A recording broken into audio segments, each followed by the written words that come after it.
Celebrating the Eucharist, which we often call Holy Communion, is about encountering Jesus for ourselves. It's about gathering in a circle of which He is part, opening our hearts to Him in confession, bringing Him our world in intercession, and entering the remembering of His broken body and spilt blood. It's about finding Him made whole in the circle of belonging, and by doing so, finding the healing and strength to embody Him in our world. Some of us grew up understanding Eucharist to be a very focused and specific event.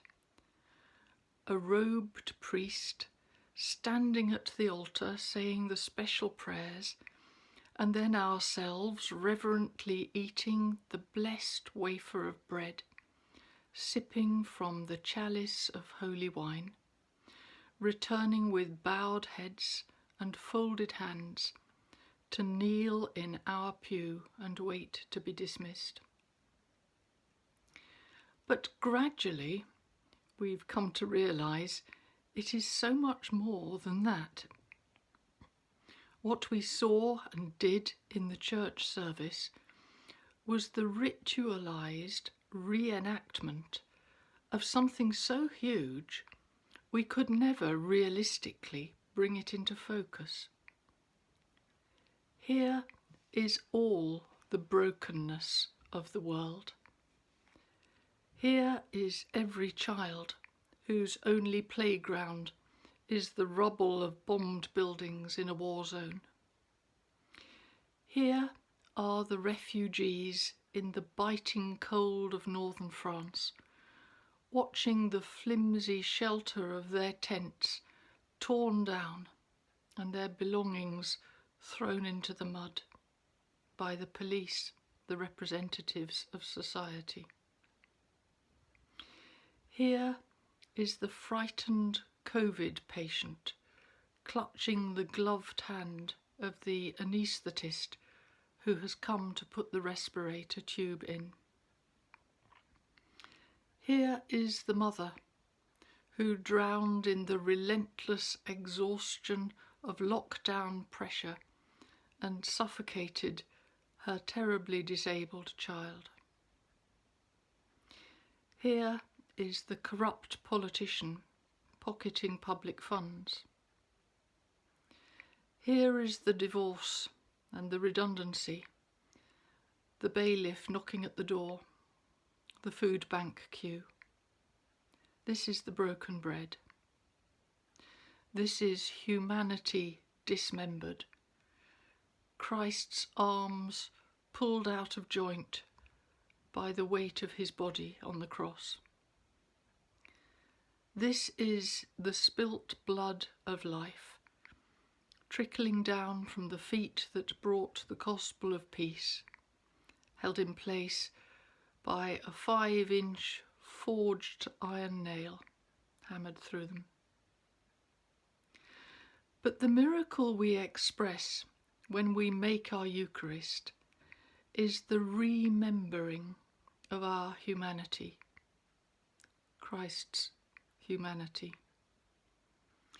We who have so much to forgive and so much for which we need to be forgiven, find hope and peace beyond our wildest dreams in the simplicity of bread broken and shared, of wine passed round.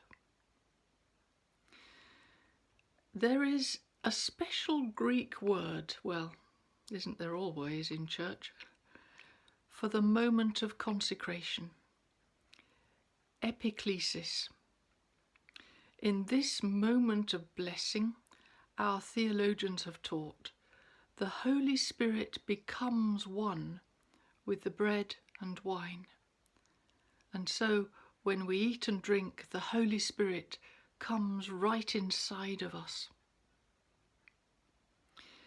May I dare to suggest it is not so one-directional, that maybe in this remembering we are seeing life come to meet life, spirit recognizing spirit, parts that always really belong to one another, draw into communion. For what are we anyway, if not clay, which is really stardust, that lives by the breath of God, Holy Spirit? In the Eucharist, not only Christ, but we ourselves are remembered. We are made whole. But look, we belong not only to Jesus and to one another in our familiar circle of fellowship, we also have families and colleagues. We have neighbours and acquaintances and friends. We are joined by a skein of invisible threads to everyone we have heard of and everyone who has ever heard of us. In this remembering, light pulses along the whole web of interconnection. We are not separate. The Sacred Heart of Christ sends forth his blood into us to circulate and nourish all humanity. This small gathering, this home-based, makeshift act of communion, this Eucharist, is not for ourselves only, but for the healing of the world.